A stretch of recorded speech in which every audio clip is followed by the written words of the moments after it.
Hey, this is 47 Mason 47. I'm going to be doing a review on the finished Suomi M31. Mine was purchased from Centerfire Systems. I'm going to start off by saying I don't do these reviews very often, so if I don't do a very good job, just forgive me. Know that this is a freaking awesome weapon. To start with, I'm going to tell you, I'm sure most of you know this, but this is not a modern weapon. It was designed by the Finns in World War II. It's a very no-frills, down-to-business, let's go kill some Russians design. There's no modern conveniences. That being said, if you're like me and you appreciate the old historical weapons, you will absolutely love this weapon. It's an excellent build. The fit and finish are top-notch.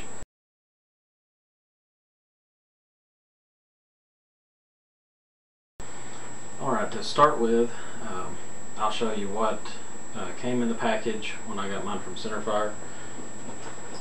It comes in this nifty little soft case, which is actually really good quality.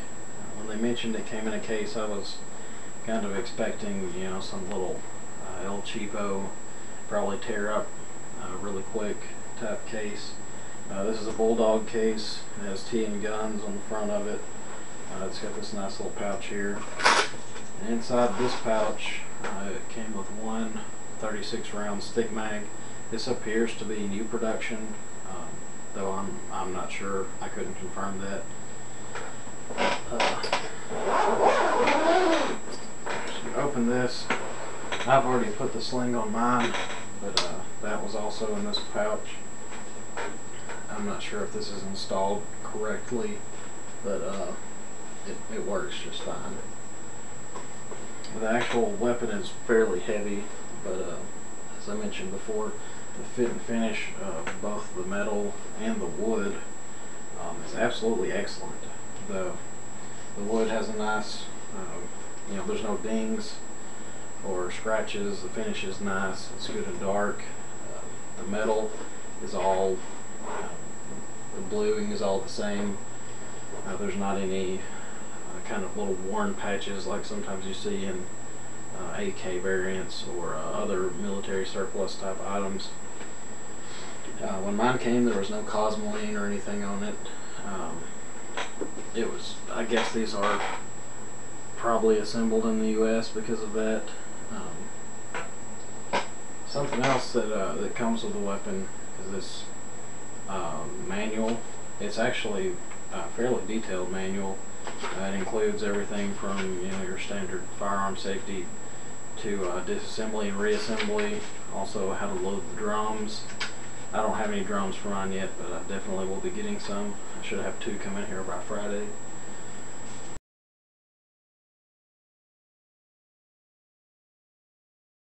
Alright, so some basic functions of the weapon.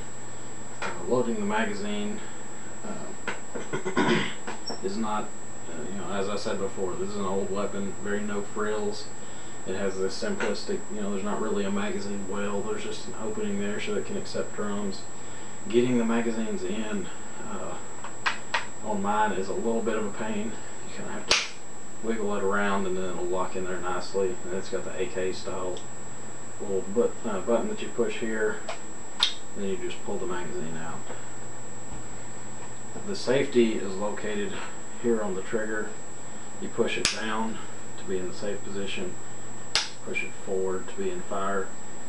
I'm guessing this is here so that you can push it forward with your finger, but on mine at least, this is very, very stiff.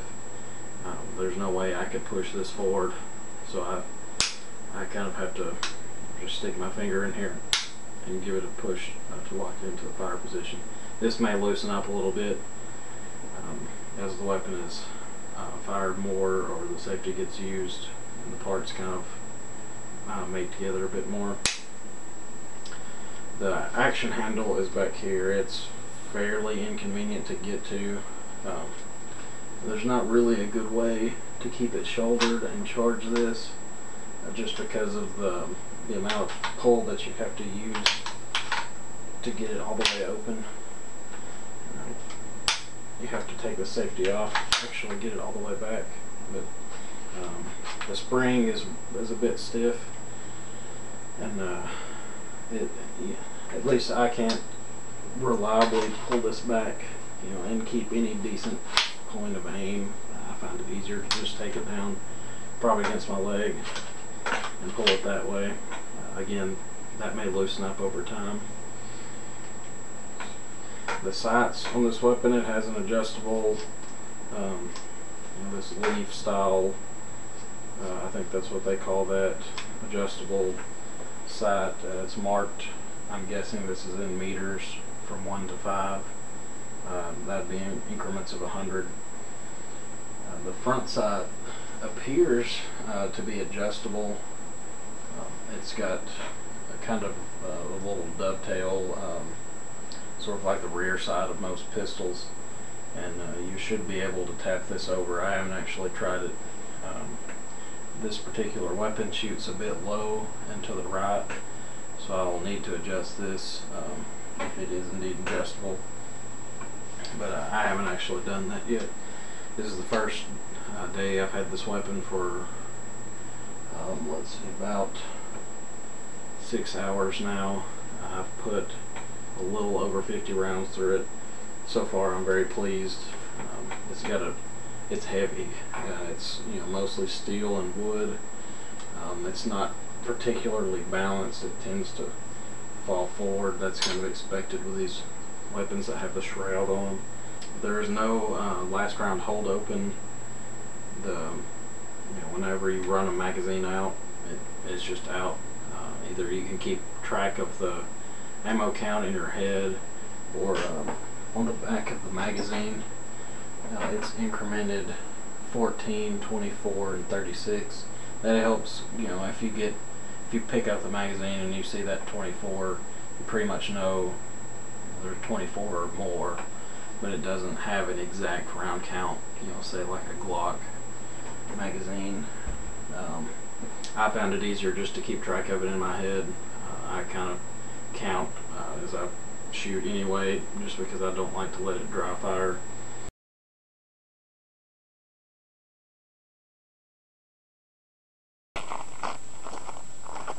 Alright, this is my new Suomi M31. I just picked this up a couple hours ago. We're about 25 yards away from the target, back over there. Just going to do a little slow fire, see how the accuracy is to start with, and then we may have a little fun with it later.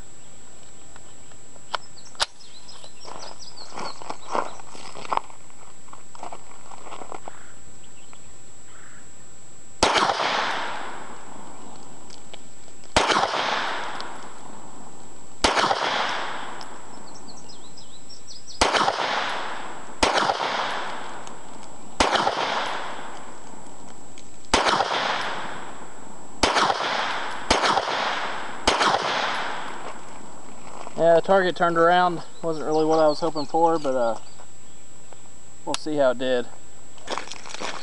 It looks like it didn't do too bad though. Got 1, 2, 3, 4, 5, 6, 7, 8, 9. 9 out of I believe 10. That's not too bad. I know I can do better than that.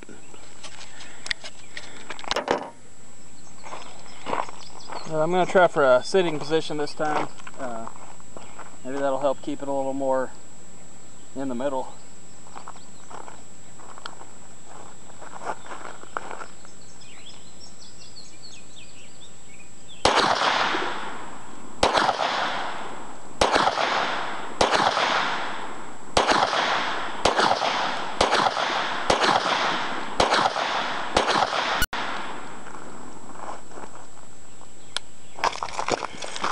I definitely kept a group. It looks like they're pretty much all right down here at the bottom. Looks like the sight's probably going to need some adjusting. But it's a heck of a lot of fun to shoot. Very little recoil.